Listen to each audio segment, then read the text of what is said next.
In mechanics, we will have looked at how forces being applied to objects could either cause them to be held in a single place, or how they could move left, right, up or down a slope. But another kind of motion we'll want to consider is more of a turning motion, spinning around a pivot. And for these, we're going to have to turn to the topic of moments.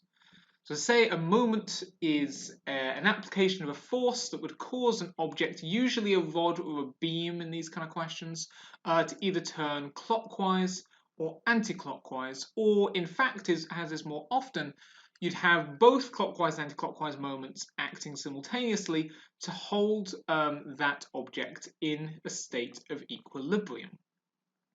Now, before we get into any kind of questions, we should clarify what exactly a moment is, or rather, as in how to work out a moment. So what we'll say here is that each individual moment equals force that's being applied times by the perpendicular distance from the pivot. Now, when we're picking our pivot, this being the point which, relatively speaking, would be staying still while everything else is trying to turn around it, depending on the framing of the question, we could have multiple points that we could, in theory, pick as a pivot, just so long as you are consistent in your choice throughout the entirety of that part of the question, you'll be fine. So it's just how far away is this force being applied from the pivot at a right angle to that distance? Okay, so later we're going to have to start introducing angles and components of force as well, like we will do in other parts of mechanics. But to start off with, we'll just be focusing on them being perpendicular already. And another thing we're actually also going to want to consider as well is the idea of vertical and horizontal equilibrium. That if the rod or beam or whatever it is specified to be in equilibrium, to not be moving, then the upward force must equal the downward force for it not to be moving up or down, and the leftward force must equal the rightward force for it not to be moving left or right. The benefit of looking at this as well may be if you have a number of unknowns in your diagram, and just creating your moments expressions to say, okay, the clockwise moments equal the anti-clockwise moments, that doesn't allow you to eliminate enough of the variables. You still have too many unknowns. By having other equations related to the same scenario with the same variables, you can create simultaneous equations, probably more often than not, to do with then substituting one into the other. So again, it's another thing we'll want to potentially do if it makes things more convenient. And with that in mind, let's now just jump straight into an example. So let's say we have a diagram such as this, where you've got your rod, we're told here, so our beam AB here. It has a weight of W newtons. It is held in equilibrium by two inextensible ropes. So these hang here from some ceiling of some kind. It's being held horizontal. The beam is modelled as a uniform rod. And finally, we're told that the tension at C is double the tension at A. And from this, we're to try to find this distance D here between this rope and this rope, given that the whole thing has a length of 4 meters. Now, before we actually get into that, we should probably just clarify some of the wording.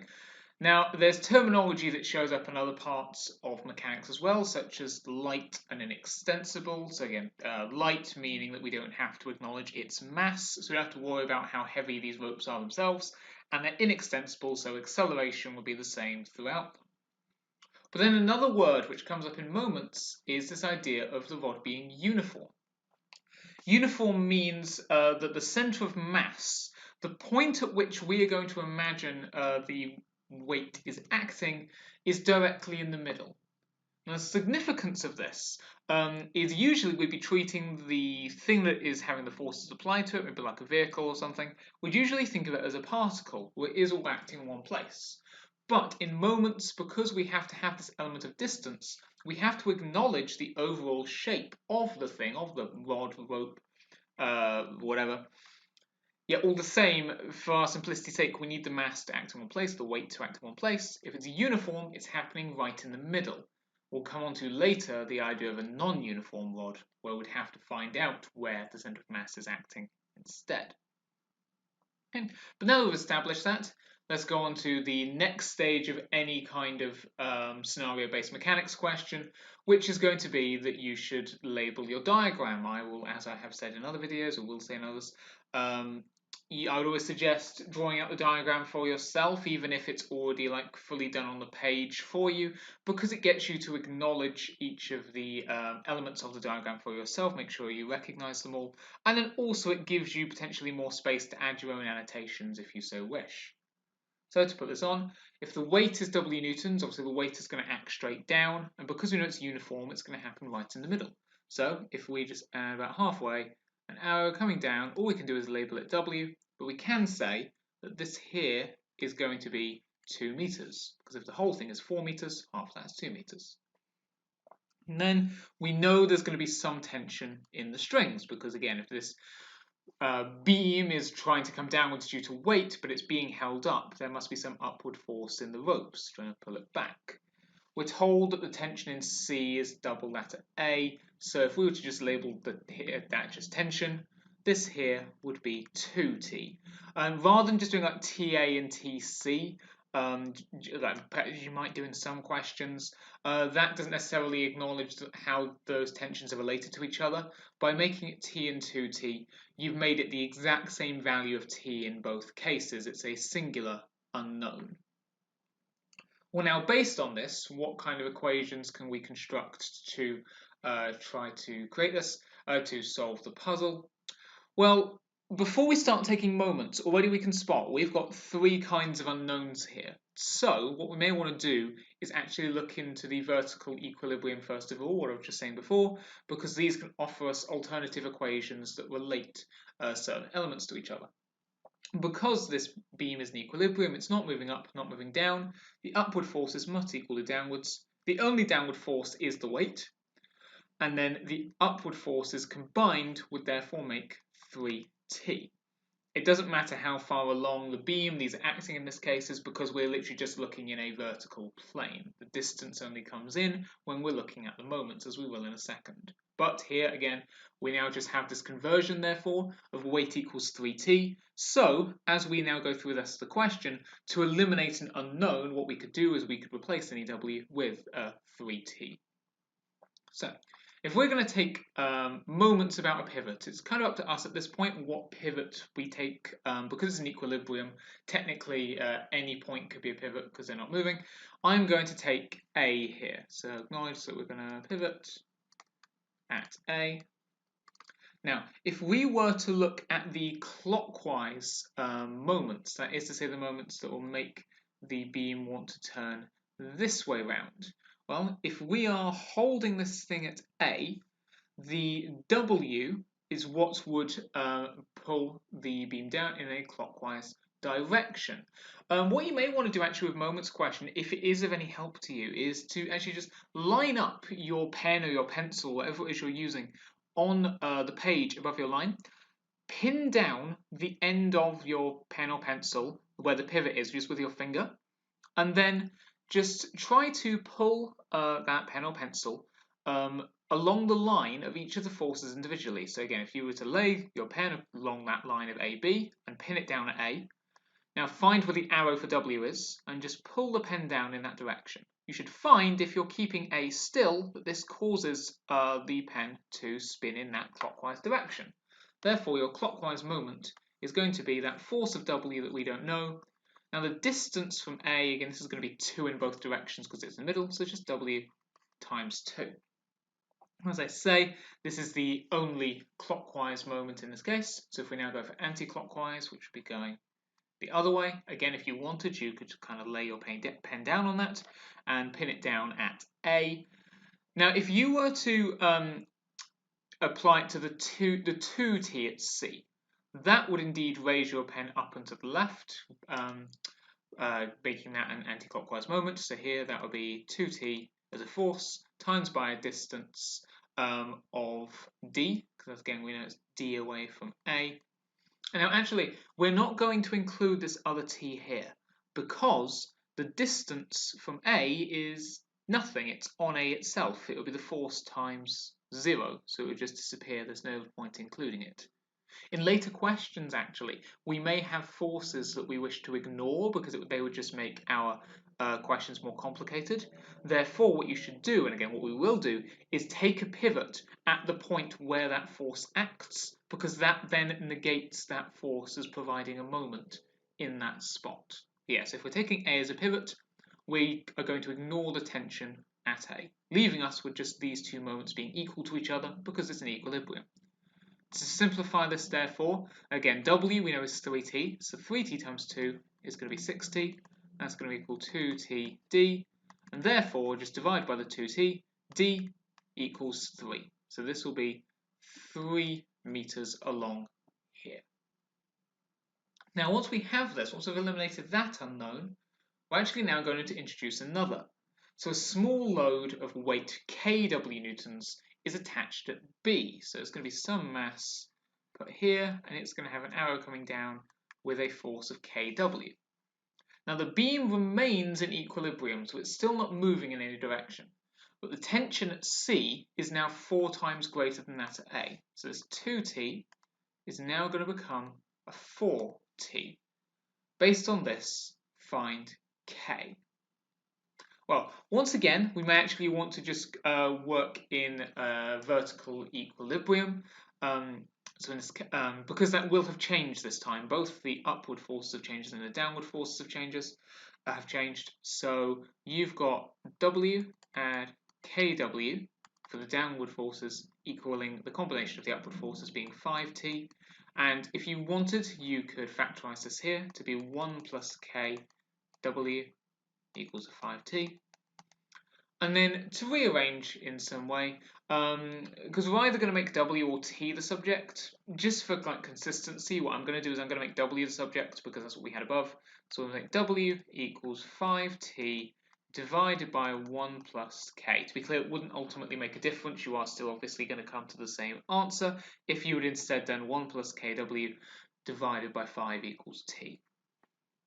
So then, now that we have this expression that we can use to swap out unknowns for, if we're now going to pick a pivot again, actually we'll just stay pivoting at A, we might as well. We've already got that marked, but just acknowledge it for yourself so you remember where you're pivoting from. If we're to start with the clockwise moments again, we're still going to have this W here times by 2. However, added to it, we're now going to have this KW times by 4, because that's now 4 meters away from A. Because it's an equilibrium, then this then equals the anti-clockwise moments. Once again, because we're pivoting at A, the tension here is negated, it's not an active moment. So we just have what is our 4t times by what we now know to be a distance of 3. Therefore, what we can say is that here collectively you have 2 plus 4k lots of W, and that's going to equal 12t.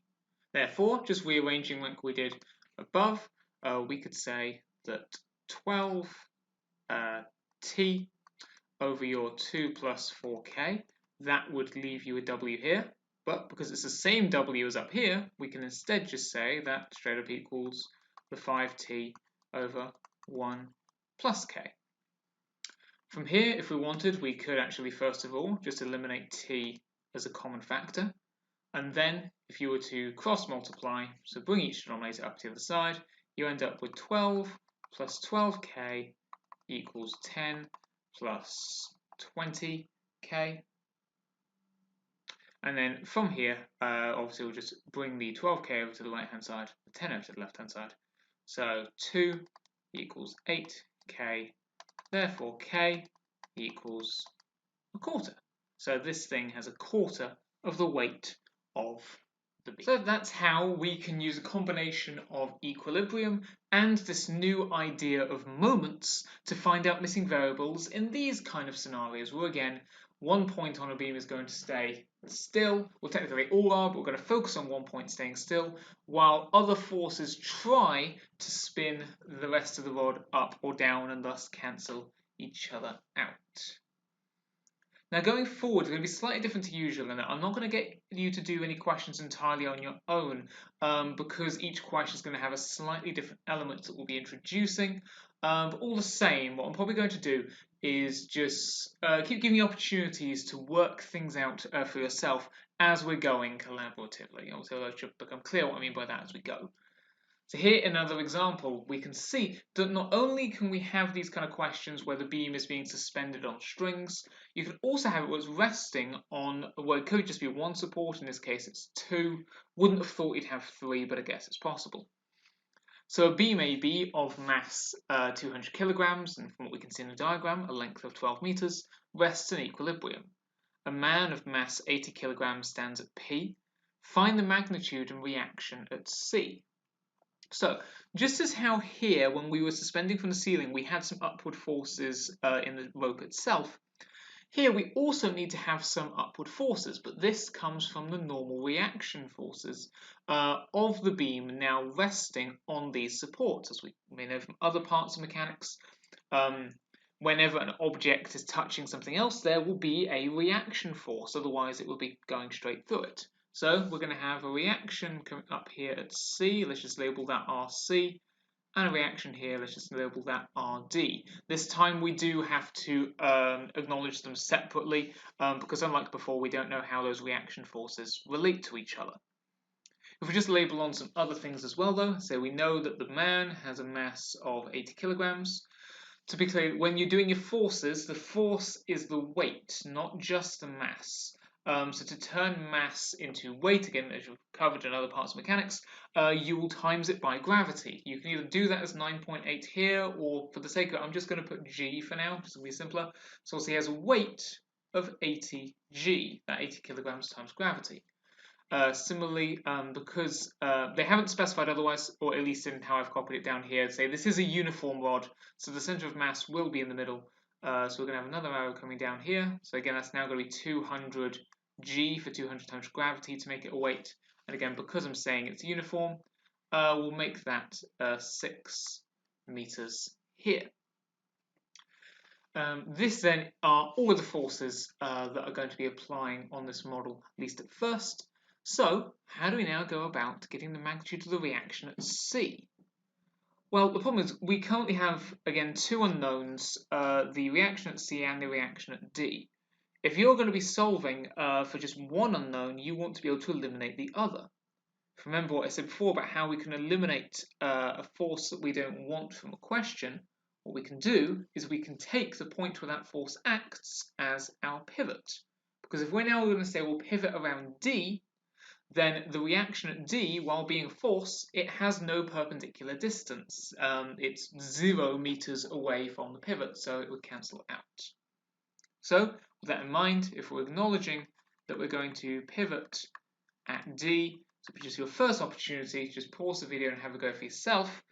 What would be an expression for the clockwise moments, so the moments that would be causing the beam to try to spin around this way?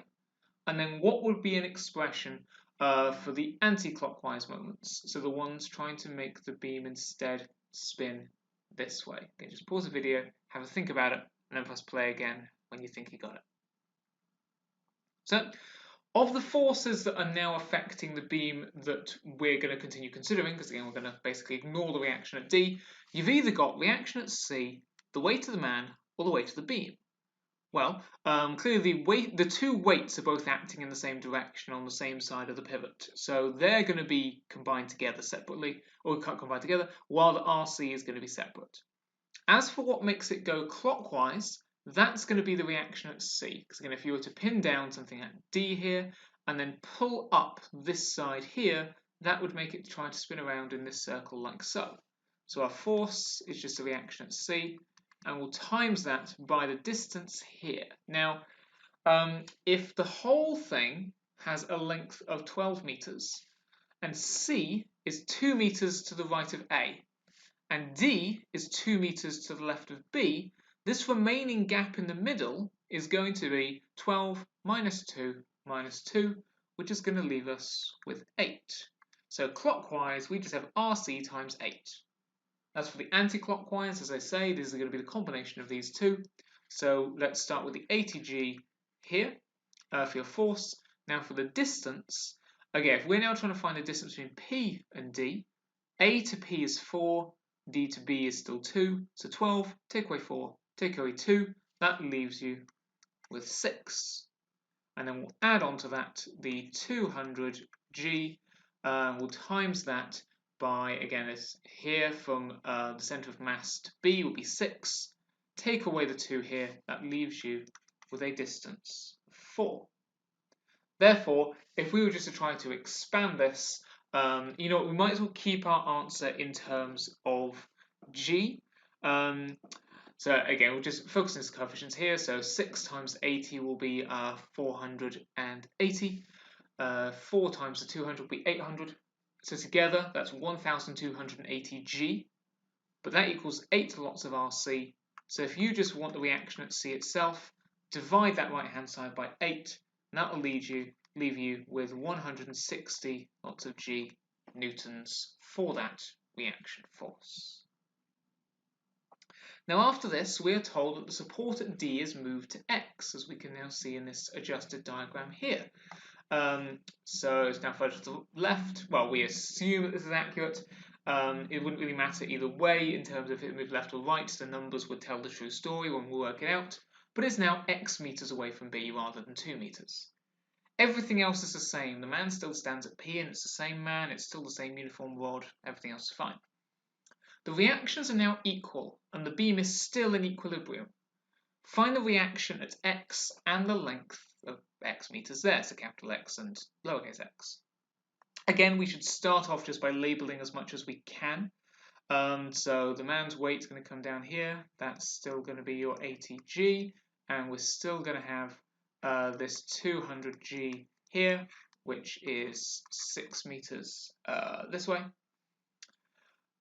And now the reaction forces, though, because we're told that they are equal, now we can just label them as that same R. We don't have to make that distinction in the forces. Now, if we were to try to take moments at this stage, we'd have a problem, because we wouldn't know, wherever we take our pivot, we wouldn't know how far away x was from it, because we don't know if it's going to be 12 minus this x here or so forth. And again, we could make an equation that has those unknowns in it, but if we have a way of eliminating the unknown first, we might as well try that. Well, to eliminate this unknown of a distance here, let's consider an equation that doesn't take into account distance. That's going to be your vertical equilibrium instead. So, if we were just thinking vertical equilibrium, our downward forces have to equal the upward forces. So the combination of the downward forces here would just be 280 G combined, add them up, and that equals what would essentially just be 2R. Therefore, a single R is just going to be 140 G newtons. Now that we have that, we're going to find X. To get X, we can now work out our moments, because we now know at least the force for this here. So, again, just see, if you were to pause the video and have a go for yourself, think about how we created moments-based equations before, and then press play again when you think you're ready to compare.